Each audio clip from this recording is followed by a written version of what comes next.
In this video, I'm going to show you how to rotate the screen on iPhone.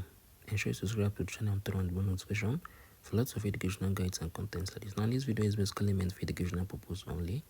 So when it comes to the screen rotation on every phone, even on iPhones, they have the landscape, they have the portrait, right?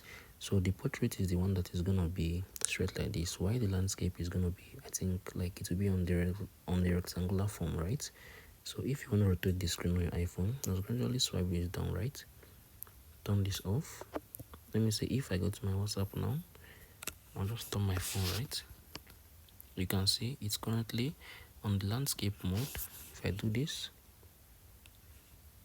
back, right, it's currently on the portrait mode. I wait for it to turn back. Yeah, so it's currently on the portrait mode. So this is basically how you can do this. If you find this video, appreciate your thoughts in the comment section. Thank you guys for watching through.